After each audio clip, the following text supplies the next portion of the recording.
Come on, Snake.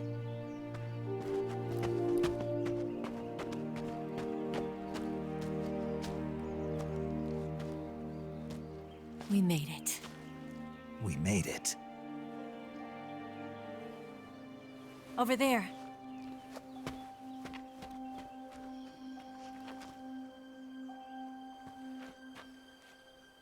It's the boss, isn't it? I'll go get the wig ready to take off. Right. I'll leave you two alone. But come back in one piece, okay?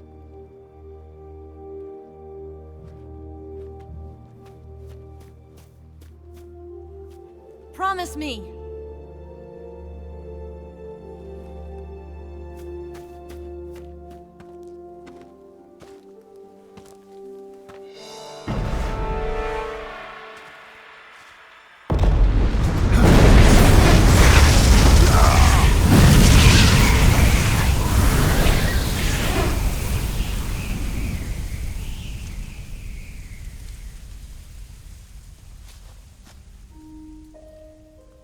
Life's end. Isn't it beautiful? It's almost tragic. When life ends, it gives off a final lingering aroma. Light is but a farewell gift from the darkness to those on their way to die. I've been waiting, Snake, for a long time. Waiting for your birth, your growth, and the finality of today. Boss. Why are you doing this? Why? To make the world one again. The world used to be whole.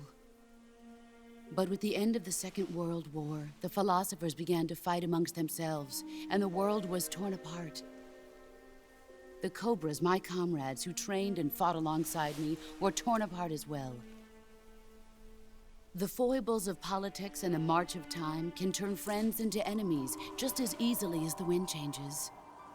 Ridiculous, isn't it? Yesterday's ally becomes today's opposition. And this Cold War? Think back. When I was leading the Cobras, America and Russia were fighting together. Now, consider whether America and Russia will still be enemies in the 21st century. Somehow I doubt it. Enemies change along with the times, the flow of the ages, and we soldiers are forced to play along. I didn't raise you and shape you into the man you are today just so we could face each other in battle. A soldier's skills aren't meant to be used to hurt friends. So then what is an enemy? Is there such a thing as an absolute timeless enemy? There is no such thing, and never has been. And the reason is that our enemies are human beings like us.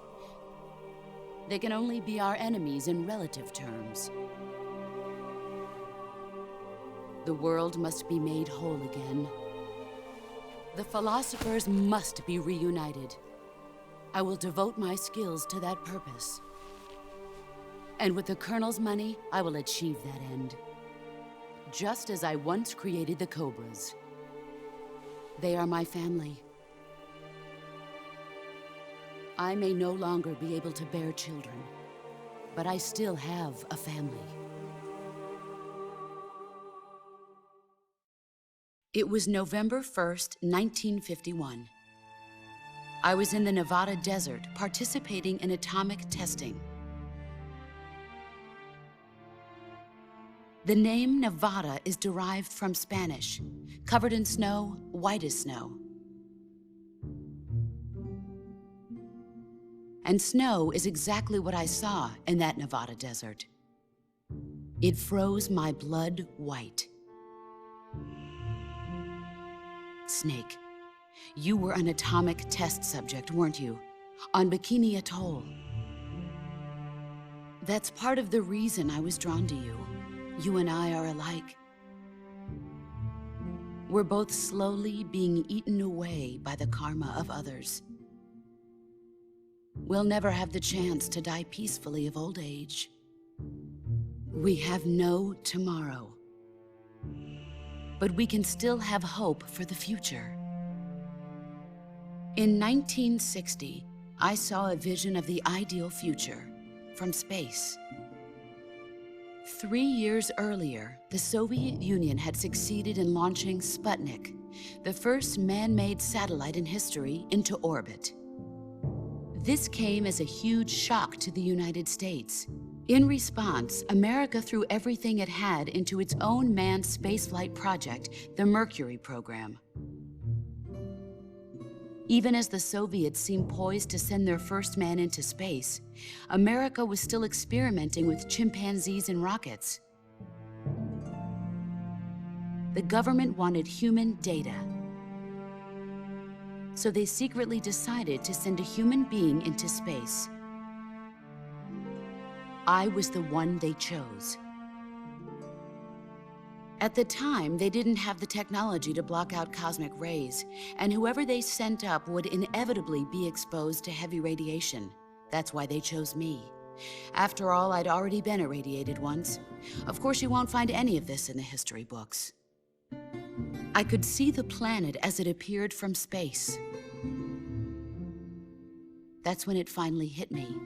Space exploration is nothing but another game in the power struggle between the US and the USSR. Politics, economics, the arms race, they're all just arenas for meaningless competition. I'm sure you can see that, but the Earth itself has no boundaries. No East, no West, no Cold War. And the irony of it is, the United States and the Soviet Union are spending billions on their space programs and the missile race, only to arrive at the same conclusion. In the 21st century, everyone will be able to see that we are all just inhabitants of a little celestial body called Earth.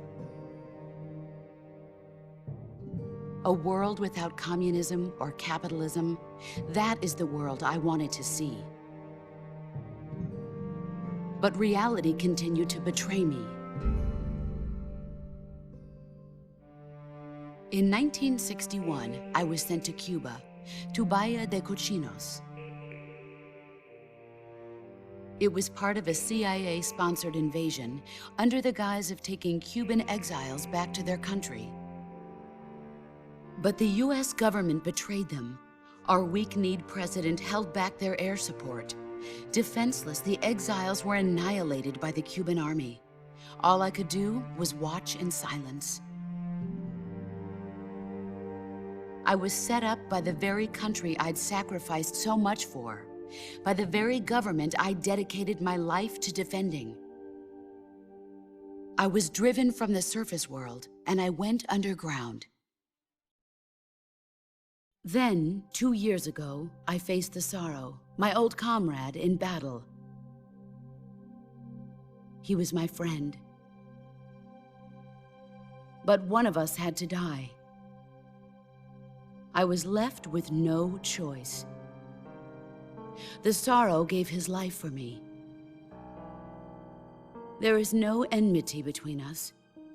One must live, and one must die. That was the mission. The ones who gave me that mission were the philosophers.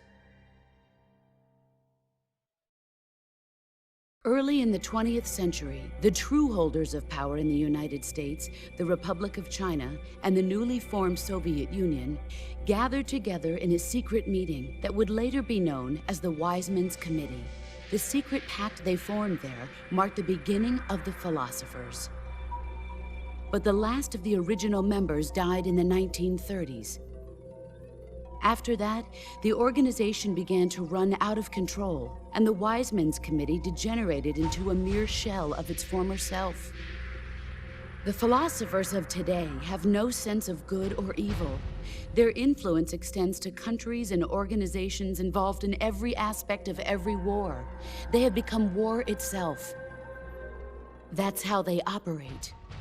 The sacrifices of war cause a shift in the times. This shift leads to renewed conflict, and in turn triggers the next war.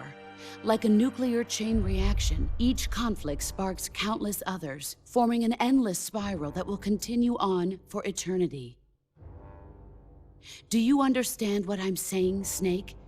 By consuming me and you, the philosophers intend to keep that cycle going forever. It was my father who explained all of this to me. He was one of them. You see, I am the last remaining child of the philosophers. But after he revealed the truth, my father was killed by that same shapeless, formless organization. And my father isn't the only thing the philosophers have taken from me. In June of 1944, the Cobras and I took part in the landing at Normandy. We'd been given a top-secret mission to locate and destroy enemy V-2 rocket installations. I was pregnant at the time. The sorrow was the father. I gave birth on the field of battle. A beautiful baby boy. But my child was snatched away from me by the philosophers.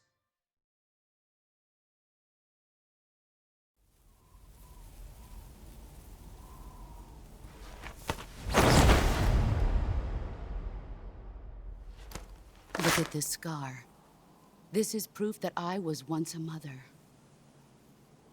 I gave up my body and my child for my country. There is nothing left inside me now. Nothing at all. No hatred, not even regret. And yet sometimes at night, I can still feel the pain creeping up inside me, slithering through my body like a snake.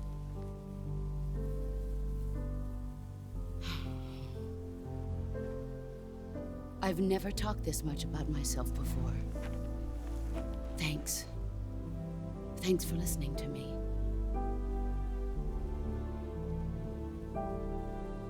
I feel content. Snake, commence the operation.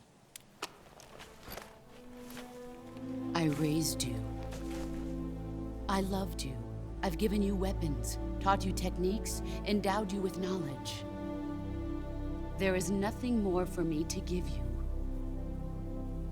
All that's left for you to take is my life, by your own hand. One must die, and one must live. No victory, no defeat. The survivor will carry on the fight. It is our destiny. The one who survives will inherit the title of boss. And the one who inherits the title of boss will face an existence of endless battle. I'll give you 10 minutes. In 10 minutes, MiGs will come and bomb the hell out of this place. If you can beat me in less than 10 minutes, you'll be able to escape in time. Let's make this the greatest 10 minutes of our lives, Jack. Boss. You're a soldier. Finish your mission. Prove your loyalty. Face me.